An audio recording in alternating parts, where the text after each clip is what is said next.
loh. Apa? Setia aku nemenin dia. Emang kalau lu mah setia Eli, tapi yang nggak setia tuh pasangan lu. Nanti kamu jangan begitu ya. Orang ketakutan ini pada cowok. Tadi lu bilangnya apa? Nanti kamu jangan begitu ya. Enggak. Lu tadi janjinya apa? Nyanyinya. Enggak, lu janjinya apa? Jangan manusia. Ganggu manusia. Nah. Gak apa-apa dah. Yang penting gua ada di brownies gitu. Ya. Sekarang ini kita kedatangan wanita yang apa sih? Tampil percaya diri dengan kelebihannya. Kita panggil ini dia. Anindita Asmarani.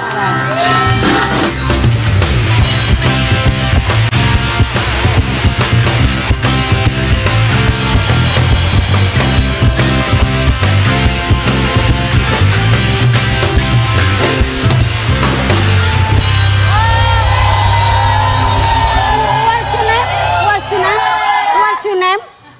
Gak bisa bahasa Inggris. Hah? Iya. Gak bisa bahasa Inggris. Geser. Silakan duduk. Oh iya, makasih. Terima kasih udah hadir ke Brownies. Nah, Anindita ini viral karena kontennya yang menghibur loh. Kayak apa sih kontennya, sama-sama kita lihat, ini dia.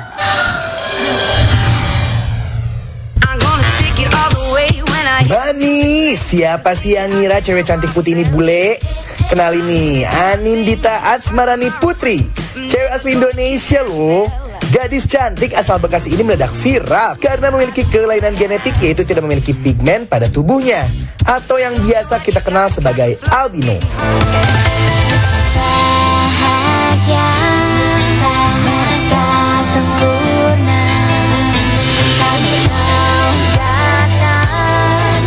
Di balik keunikan tubuh Anin, ia sudah berdamai dengan keadaannya loh manis. Terbukti Anin menjadi konten kreator dan berhasil menarik perhatian netizen dengan konten-kontennya yang seru dan menginspirasi. Langsung aja yuk kita kenal lebih dekat dengan Anindita. Hanya di Brownies, obrolan manis, hits.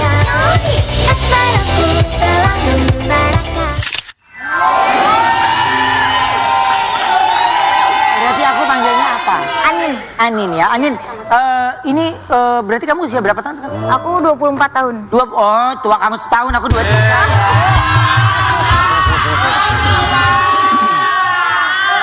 Oke, Anin, berarti kamu asli dari udah banyak. Kalau aslinya sih lahirnya di Jakarta ya. di Jakarta? Iya. Oke, nah Anin, ini apa yang membuat akhirnya netizen tuh suka sama konten kamu? Karena mungkin suka, soalnya unik kali ya. Baru pertama kali mungkin gak banyak orang yang tahu kalau di Indonesia ini ada albino. Terus kayak muncul di kontennya mereka lagi scrolling gitu. Terus kayak lucu nih, unik nih, ternyata di Indonesia ada yang kayak gini. Mungkin kayak gitu kali ya. Oke, tapi jujur, dari hati nih misalnya, pernah nggak ada rasa nggak percaya diri dulu awalnya?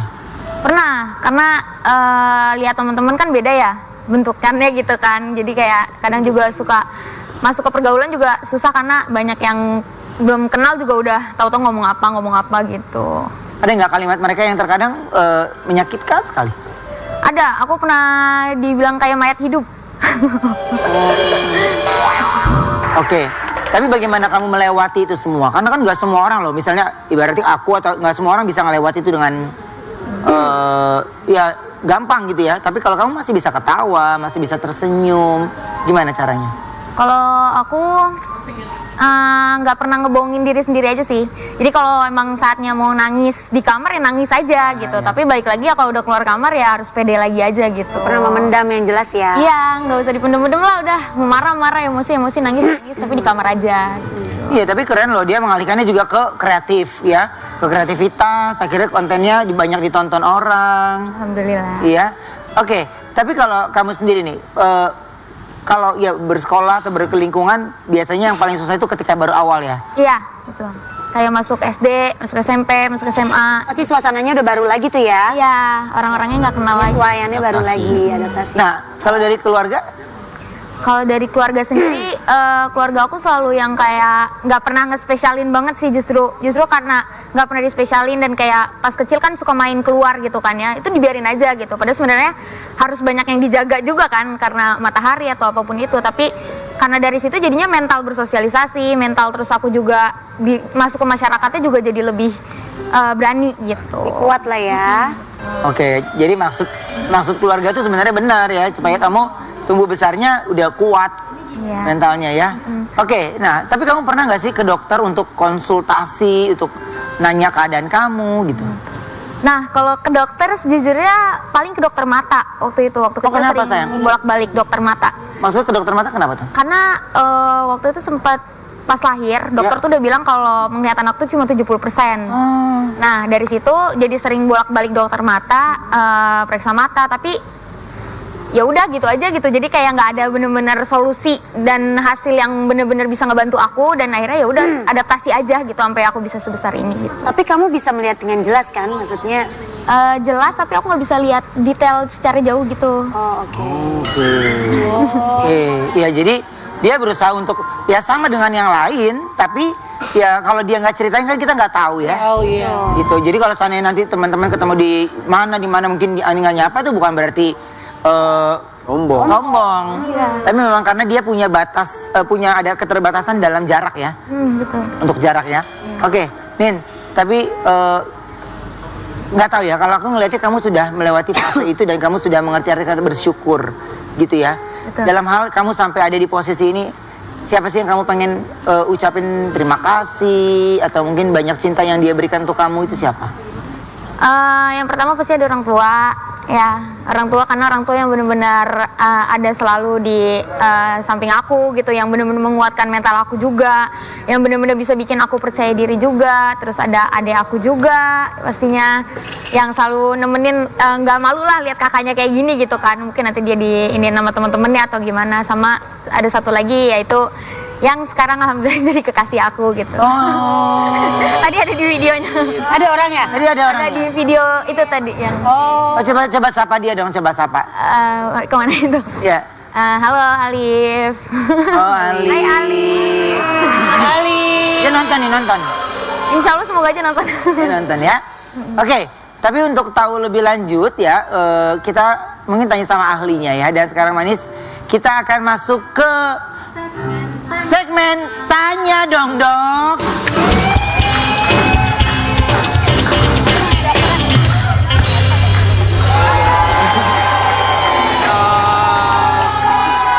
Dokternya Cuco. Dokternya Cuco. Halo. Dokter. Yes. Saya punya kenapa masalah tuh? gigi, kira-kira bisa? Oh bisa. Bisa. Jangankan gigi, hati pun bisa. Oh. Gigi. Eli, lagi dong. Ria bilangnya nggak ganggu apa?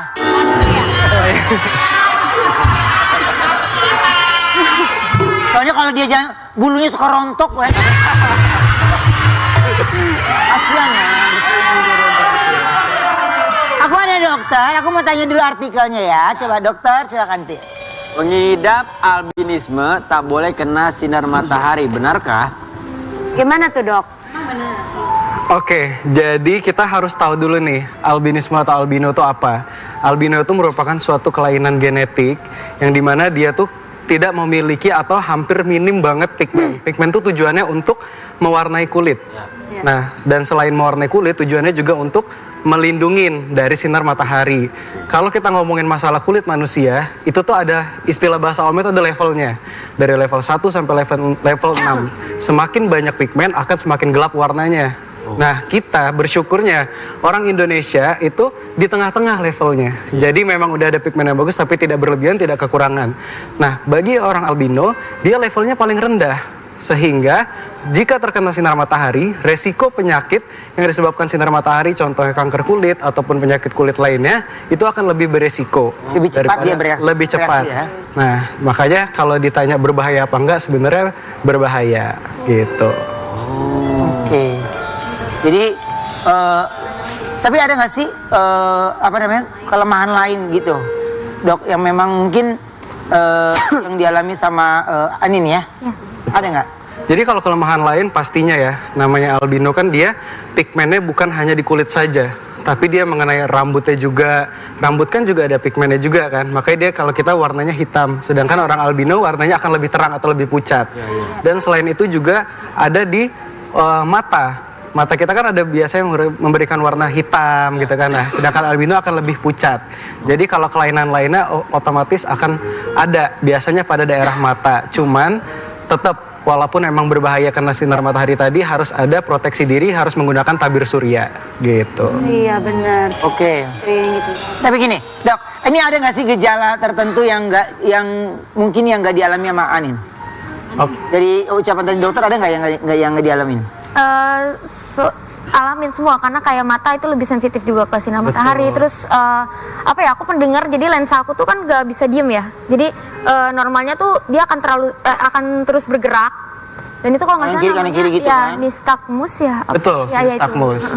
Jadi nystagmus tadi kan sempet ke-mention kalau dia sensitif terhadap cahaya. Ya, karena pigmen tadi kan tujuannya untuk salah satunya melindungin. Nah, sedangkan warna di kornea matanya tuh dia turun gitu kan. Jadi ketika kena cahaya biasanya akan lebih susah ya, lebih silau gitu. Namanya fotofobia. Nah, kalau yang nystagmus tadi dia memang bersangkut paut dengan saraf-saraf mata gitu. Nah kalau di kulitnya sendiri, Nin maksudnya pernah gak kayak tadi yang dokter bilang ngerasa apa di kulit? Lebih sensitif biasanya. Matahari. Aku pernah sampai melepuh. Tuh, betul. Cepet kayak kebakar gitu jadi. Iya, jadi kayak kebakar gitu. Berarti kamu nggak bisa kayak ke pantai gitu dong? Bisa, tapi ya itu harus pakai sunscreen banget gitu, sama pakai baju kalau bisa ketutup Kayak gitu. payung biasanya di Super bener harus proteksi diri. Selain tabir surya harus di-apply juga, dan disarankan menggunakan baju yang panjang, payung, topi yang memang melindungi dari sinar matahari gitu. Oke. Jadi memang butuh perhatian khusus banget ya. Iya. Gitu ya. Nah, tapi kita bisa menghadiri nggak, Dok? Menghindari. Kita bisa menghindari nggak, Dok, dengan kondisi seperti ini? Maksudnya khususnya Anin ya? Oke, jadi kalau untuk menghindari mungkin tadi ya salah satunya proteksi diri. Proteksi dirinya yang udah kita sebutin tadi, satu-satunya yang paling ringan adalah tabir surya gitu loh. Sama tadi baju yang panjang dan juga payung gitu. Pokoknya perlindungan terhadap sinar matahari, tapi bukan berarti seseorang yang mengalami albino tidak bisa beraktivitas seperti manusia lainnya gitu loh. Itu nggak ada beda, cuman memang ada kelainan di pigmennya aja. Gitu. Genetik gak sih, Dok? Genetik iya, dan memang dia mengalami keturunan gitu. Oh, keturunan. Biasanya orang tuanya juga ya, atau dari kakek nenek gitu. Kalau dari sejauh dari mama, kakek, nenek ke atas itu aku belum pernah ketemu yang albino. Oh, oke. Ada yang bilang juga katanya gennya itu tuh nggak orang yang mengalami yang bawa gennya itu nggak kelihatan seperti albino, tapi dia membawa gen albino itu. Betul. Jadi dia membawa gitu, nggak melulu harus ke keturunan langsung gitu. Ini bukan keturunan ya? Tapi tetap dibilang keturunan. Makanya orang ngomong dengerin.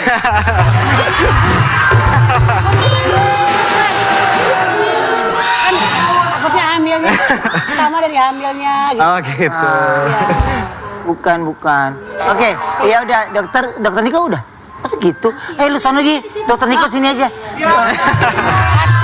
Mana sih, dokter Niko? Oh iya. Di sini. Di sini. Coba dok. Aruban, kenapa kak? Batuk kenapa kak? Iya. Hah? Eli, gua tonjok ya, Eli. Udah, aku flu. Ya tadi kali tuh kenapa? Udah, gara-gara samping. Ya. Beda. Kalau ini tadi ilmu kedokteran, ini ilmu hitam nih, jangan. Nah, tapi justru ternyata Anin, Eli ngapain sih, Li? Sabar ya. Anin ini punya suaranya bagus loh. Wih. Wow. Coba kita lihat tayangannya, ini dia. Anin, kalau kamu mau nyanyi lagu apa? Nyoba lagu Sempurna kali ya. Yang lain, coba yang lain. Apa ya? Yang apa? Selain Sempurna mau yang mana? Boleh yang tadi lagu ini. Apa itu yang tadi, apa judulnya? Sempurna. It's not the blue on a rainy night. Yang tadi? Oh iya udah, nanti kita coba nanti. Sekarang Sempurna dulu ya. Oke. Yuk. Oke, Sempurna. Orang bikin deg-degan lo. Bandnya di sini. Aduh. Sempurna. Nah, Sempurna. Lu jangan asal nanya lagu Keren. apa. Lu lihat muka bandnya. Sempurna. Ya, udah Sempurna.